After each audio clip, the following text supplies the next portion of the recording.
Bonjour, c'est Mathieu Béliard. Bienvenue dans Les Éclaireurs, le podcast qui prend le temps d'écouter le monde changer.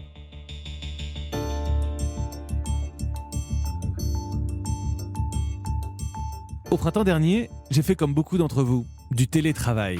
Alors sacrée aventure que de présenter la matinale d'Europe 1 depuis mon garage, assis sur un fauteuil acheté dans une brocante, avec juste un casque et un micro pour me relier à la radio. Le télétravail, c'est ça. C'est à la fois une toute petite question de décor et puis une énorme révolution pour notre civilisation.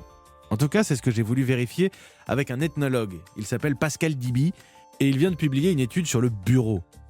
Étude qu'il avait commencée bien avant le coronavirus. Pour Pascal Diby, cette question du lieu où l'on travaille, où l'on a des collègues, où l'on a un chef aussi, eh bien elle est centrale.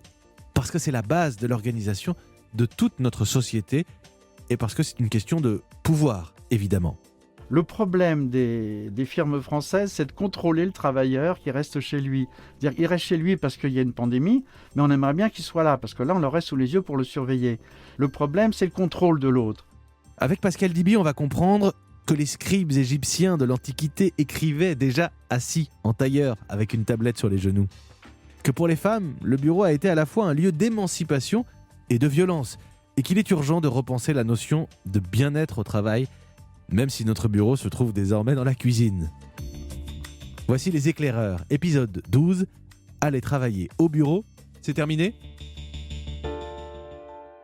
Bonjour Pascal Diby. Bonjour. Alors simplement pour démarrer, il ressemble à quoi votre bureau ?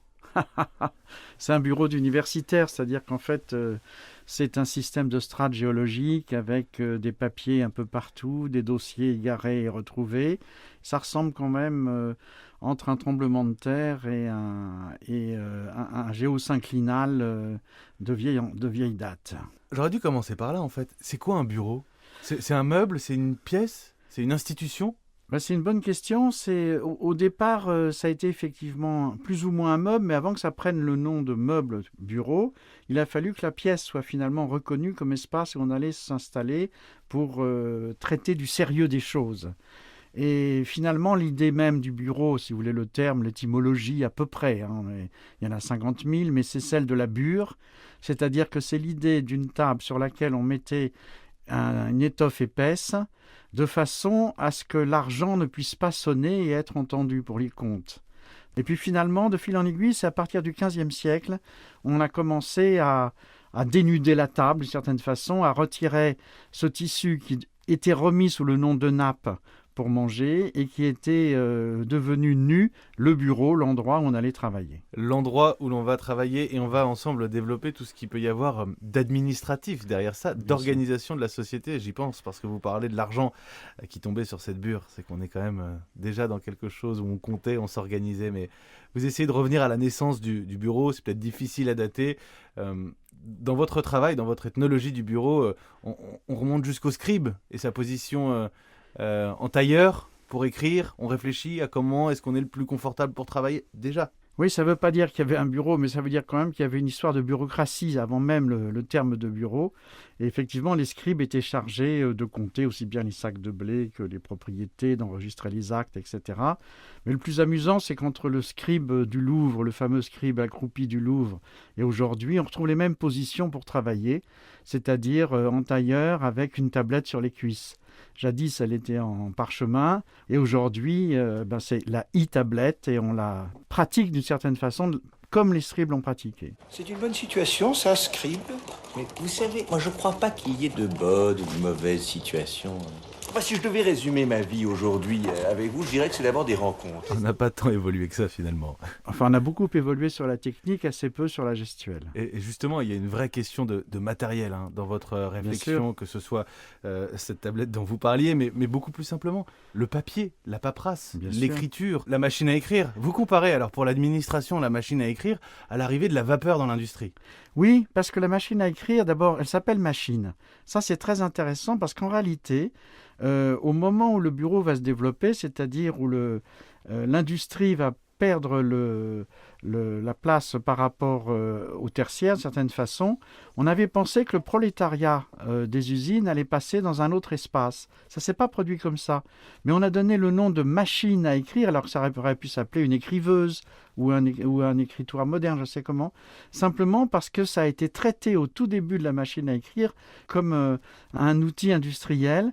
Et avant l'ouverture des bureaux, il y avait un type qui passait de façon avec une petite burette à huiler les machines en pensant que c'était comme dans l'industrie, etc.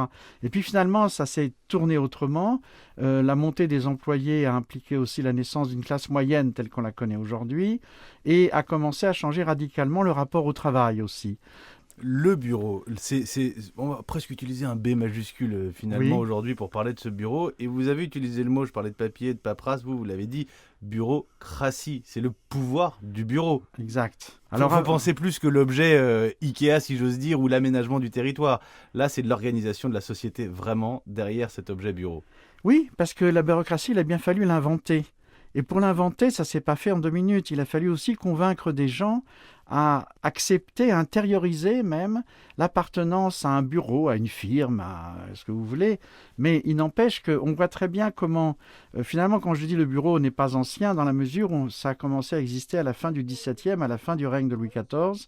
Et on voit se développer, notamment à Versailles, le bureau du Nord avec les affaires étrangères, le bureau du Sud avec le ministère des Finances. Et on passe de la notion ou de l'appellation de cabinet à celui de bureau parce que la bureaucratie, les besoins finalement d'archiver se développent, le commerce se développe, etc. Et à partir de là, on commence à envisager effectivement que des gens puissent travailler spécifiquement dans cet espace particulier qu'est le bureau. Alors ça avait déjà existé du côté des notaires ou des choses comme ça, mais il n'empêche que là, ça se développe. Et la rupture, ça va être à la Révolution française, véritablement, où là, on va cesser effectivement, comment est-ce que je pourrais dire, de recruter l'autre sur la tête de l'emploi, l'appartenance à une famille, etc. On cherche en réalité des gens qui ont une spécialité ou en tout cas qui ont un potentiel intellectuel suffisant pour pouvoir organiser ce bureau et y participer. En fait, tout le problème, c'est le passage, si vous voulez, de l'Ancien Régime au monde révolutionnaire, c'est la fin du roi. Et jusque-là, on pouvait travailler pour le roi, c'était une personne physique. Et qu'avec la Révolution française, cette fois-ci, on travaille pour l'État. Mais l'État, c'est une entité non définie réellement. Et il va falloir réussir à convaincre les gens que travailler pour l'État, c'est quelque chose de très important et que c'est pas n'importe quoi. Et cette transformation fait qu'en fait, au moment de la Révolution française, on va vouloir fidéliser les gens qui vont travailler pour les différents gouvernements qui vont succéder. Comment est-ce qu'on va fidéliser? Et ça, il ne faut jamais l'oublier. C'est que quand on va au bureau, on est payé pour ça.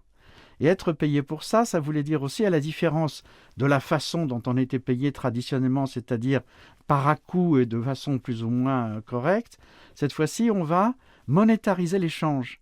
Donc, on va proposer de payer ces nouveaux employés qui travaillent pour l'État, qui vont passer d'ailleurs entre les années 1790 et 1792 de 5 à 600 à 6000 à Paris. Donc on voit bien que ça se transforme radicalement, qu'une bureaucratie va se mettre en place véritable, à tel point que Saint-Just d'ailleurs va dire que le poison français, le poison de la Révolution, ce sont les bureaucrates. Donc on déjà ce rapport qui est à la fois haine et ironie par rapport à la bureaucratie qui est en train de se modeler d'une certaine façon.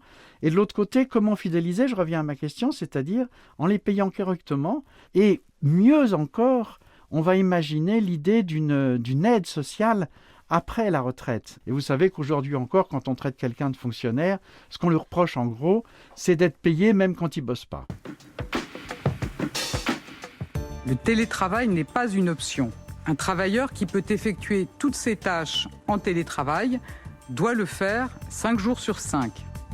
Le télétravail, je voudrais qu'on en parle d'abord sur l'aspect bien-être. Parce que la réflexion qu'on a pu se poser, que ce soit d'ailleurs à la maison ou au bureau en présentiel, comme le veut l'expression consacrée, c'est qu'aujourd'hui, on s'intéresse à notre bien-être, à notre ergonomie, à notre capacité à avoir une bonne posture pour travailler.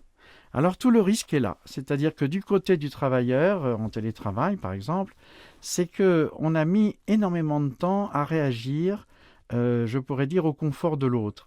Alors que justement, le bureau, depuis les années 30, depuis la construction des gratte-ciel, depuis ces espaces de bureaux, effectivement, qui ont été profondément pensés comme espace de production et de production rapide et confortable pour celui qui en fait partie, eh bien, en fait, en France, on a eu du mal à accepter que la personne qui restait chez elle puisse être mal installée. Vous savez, travailler dans une cuisine sur une chaise de cuisine avec une lumière relative, c'est pas très agréable. Ça va un jour, 2 jours, mais ça va pas un mois. Les gens se sont beaucoup plaints de ça.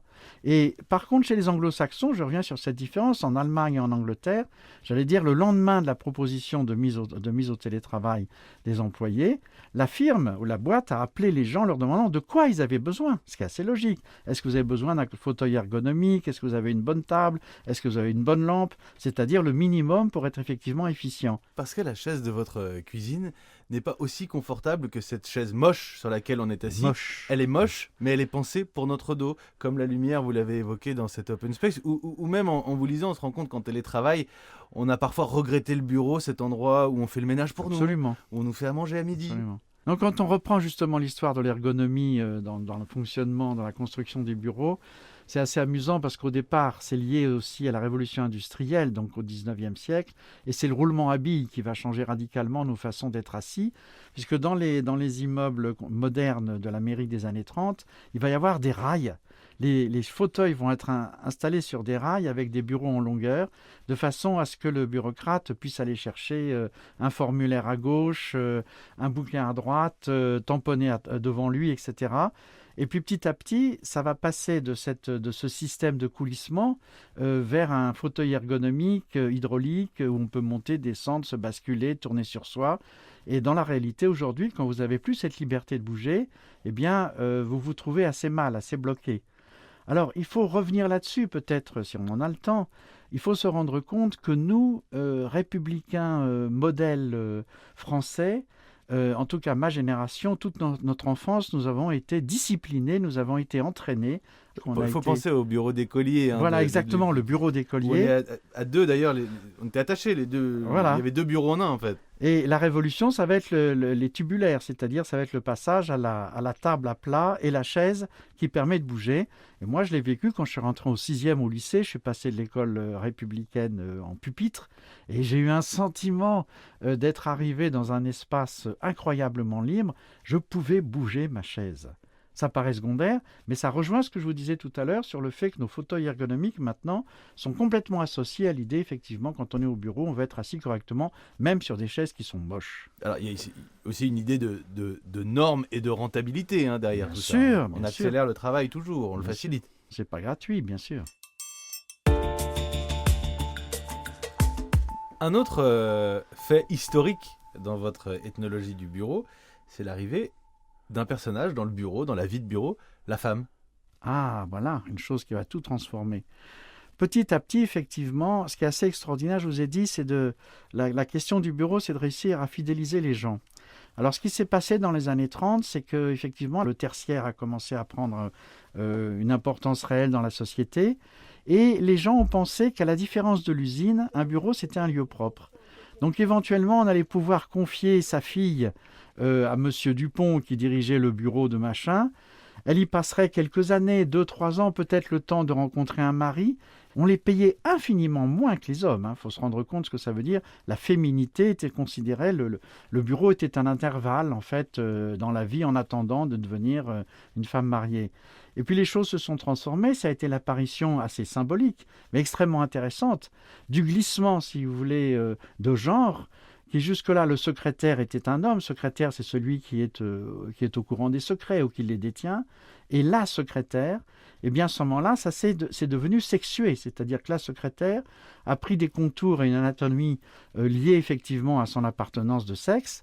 Et elle a joué un rôle à la fois subliminal et en même temps, je dirais, libidinal dans l'univers du bureau, où, à tel point d'ailleurs que pendant la guerre de 14, il n'était pas rare qu'on envoie des secrétaires installés dans un bureau en train de taper à la machine, etc., aux poilus qui étaient sur le front pour leur redonner le goût de vivre. Le moral. Alors, est-ce que c'est une bonne chose ou pas, ce qui lui est arrivé à la femme, que de la rentrer dans cet univers de bureau? Oui, il y a l'aspect émancipateur, et puis est apparu aussi un sexisme de bureau, le cantonnement de ces femmes à certains secteurs, Absolument. certaines activités. Vous parliez des secrétaires. Bien sûr, on les a cantonnés d'ailleurs au départ secrétaires parce que finalement, ça consistait, comme le disait un des présidents de la Société des machines à écrire, si je puis dire, c'était un petit piano dont on entendait les vibrations par milliers dans les bureaux. C'était merveilleux, etc. C'est-à-dire, quand on a dit elles vont travailler à la machine, en fait, on a pensé qu'elles allaient pianoter sur ces fameuses machines à écrire. Et c'est resté comme ça, quelque chose de féminisé gentiment. Et puis, à un moment donné, effectivement, de toute façon, la question se pose. L'évolution fait qu'il n'y a aucune raison que la parité n'existe pas. Mais vous voyez comme c'est long de se mettre en place, puisqu'on n'en est toujours pas arrivé encore à cette parité, avec des pics de temps en temps intéressants. Au début de l'informatique, les IUT d'informatique ont essentiellement été occupés par des femmes. Ah bon? Et les places en informatique étaient essentiellement des femmes. Et puis les hommes se sont rendus compte que c'était une niche ou un secteur qui était intéressant. Ils ont écarté à nouveau les femmes, donc il y a moins d'informaticiennes aujourd'hui. Et maintenant, l'espace dans lequel il y a un vrai problème, c'est celui des algorithmes, c'est-à-dire la création De l'intelligence des artificielle. intelligences artificielles. Et là, il y a un manque, il y a volontairement un manque de femmes aussi très important. Ça pose une vraie question sur le futur. Alors, en 2021, puisqu'on y est presque, hein, est-ce qu'on cherche à retrouver le bureau, à le fuir? Est-ce que c'est une organisation utile ou une organisation toxique? Moi, je pense que les choses ont tellement changé dans les consciences que la relation au travail fait qu'on n'a plus envie de bureau. Je n'ai pas dit qu'elle n'était pas nécessaire pour travailler, mais je pense qu'effectivement, on va de plus en plus vers une vision en slasher, c'est-à-dire avoir plusieurs métiers, plusieurs activités, à partir d'ailleurs de peut-être d'un espace, mais cet espace, je vous l'ai dit, il a été micronisé. Nous avons tous le bureau sous le bras avec nos ordinateurs portables. Donc là, c'est une transformation radicale que les entreprises ont du mal à prendre en compte, parce qu'on est encore sur la présence, on est encore sur l'obligation à la surveillance. Et ce qui est en train de s'effondrer, je pense que c'est ce qui va produire, si ça dure encore 1 an, 2 ans, on ne sait pas exactement, c'est ce que risque de produire, ou c'est ce que va produire la pandémie actuelle, c'est-à-dire une transformation radicale des systèmes de production, et puis la prise en main, exactement, parce que là aussi, les intermédiaires commencent à disparaître, les petits chefs, les contremaîtres, c'était le terme utilisé dans l'industrie, mais on peut prendre la même chose dans les bureaux, n'ont plus de sens. Ça veut dire que la hiérarchie se fendille. Ça sera une hiérarchie installée par le fait qu'on est capable ou pas de produire quelque chose. Et donc, à mon avis, beaucoup de choses vont être mises en question par cette pandémie. On est en train de la voir, là, en ce moment, cette révolution télétravail, ou c'est une illusion et tout va redevenir comme avant? Non, je pense que le gros problème, si vous voulez, c'est que je ne sais pas si on pourra suivre au sens où les syndicats sont complètement dégagés de la place. Et vous avez ouvert effectivement cet entretien en posant la question de la qualité de vie au travail. C'est vrai, on se retrouve essolé, chacun dans son coin, dans ses propres espaces. On ne sait pas où les gens habitent. Tout le monde n'habite pas des grandes maisons, etc. Il y a des enfants, une famille ou pas, etc. Mais il n'empêche que là, il y a une question qui est vraiment posée, c'est-à-dire comment on va faire pour défendre ses droits? Et la réponse pour l'instant, ce qui est donné, c'est qu'au lieu de travailler 6 ou 7 heures par jour, on est en train de commencer à travailler 10, 11 heures, 12 heures, 13 heures par jour. Et quand les ordres viennent du bureau directement, on en rajoute toujours aux travailleurs en télétravail parce qu'on se dit, de toute façon, il est chez lui, il ne fait rien, etc. C'est archi faux. Les gens n'ont jamais autant travaillé. Ça a été la conclusion du premier confinement que quand ils ont été en télétravail chez eux pendant 2 mois et demi. Et aujourd'hui, il y a à nouveau un mal-être qui est en train de s'emparer de ces gens qui sont abandonnés chez eux d'une certaine façon à la dictate du bureau, qui est en train de leur réclamer de plus en plus de travail parce qu'on ne peut pas mesurer. On ne peut pas mesurer le travail. Toujours est-il que cette idée effectivement ancienne maintenant, parce que je crois que c'est ça, d'une hiérarchie qui tient les gens, n'a plus de sens parce qu'on est tenu par l'engin lui-même, on est tenu par l'ordinateur, et cet ordinateur, il est vérifiable, on peut rentrer chez vous comme on veut, c'est plus la peine de demander à un voleur, on entre par l'écran comme on veut chez vous. Parce qu'on en a dit beaucoup de mal, mais l'open space, ce bureau décloisonné dans lequel nous travaillons très nombreux aujourd'hui, il a aussi des vertus finalement. La vertu, je ne sais pas exactement ce qu'il faut entendre parce que la vertu, elle est viciée au départ, dans la mesure où vous savez que ça a été créé là, pour la première fois en France à l'imitation des Anglais, selon des systèmes panoptiques, c'est-à-dire des possibilités de pouvoir surveiller les gens au maximum. Ah oui. Donc on a mis des gens dans des grandes salles, on a construit des mezzanines d'où les chefs pouvaient voir si les gens travaillaient, jusqu'à l'apparition dans les années 30-40 de ces fameux bureaux paysagers qui viennent d'Allemagne d'ailleurs. Les bureaux paysagers, c'est-à-dire des espaces dans lesquels il y a des fausses cloisons, mais on a le sentiment d'habiter un peu une forêt, avec des plantes vertes qui rentrent. Donc le moral revient, on a la nature qui rentre dans le bureau, et puis le coût effectivement du mètre carré monte dans les capitales, donc c'est de plus en plus cher, donc les espaces sont de plus en plus chers, donc on les raccourcit de plus en plus. Et quand vous lisez les descriptions de la construction, je dirais, des derniers open space, c'est vraiment une histoire de coût du marché. Donc on fait des espaces de plus en plus petits. Vous voyez par rapport à la pandémie combien on se bat pour qu'on puisse récupérer 4 mètres carrés, 8 mètres carrés, 2 mètres carrés. Mais il y a une époque où vraiment l'open space, ça a été comme on serrait les uns contre les autres et ça paralyse les gens. Ça les paralyse à tous les niveaux, de faire des téléphones, de pouvoir parler avec l'autre. On est observé par tout le monde. Donc on est rentré dans une autre vision qui est très intéressante, qui est le coworking, c'est-à-dire des espaces partagés dans lesquels vous vous rendez pour aller travailler, mais peut-être plus en fonction de vos désirs ou de la nécessité du travail à faire. Donc là, je dirais, le flexi-travail est en train de changer les choses et notamment, je reviens là-dessus, la transformation du rapport au travail et de l'idée du travail. On a toujours une question rituelle de fin dans les éclaireurs, Pascal Diby. Est-ce que c'est plus facile de se changer soi-même ou de changer le monde ? Moi, je pense qu'aujourd'hui, c'est plus facile de se changer soi-même et le monde, il nous a bien embarqués puisqu'on est rentré dans une société mondiale. Donc, il nous reste, nous, tout seuls, au milieu, à attendre la suite. Quel est le meilleur endroit pour travailler, Pascal Diby ?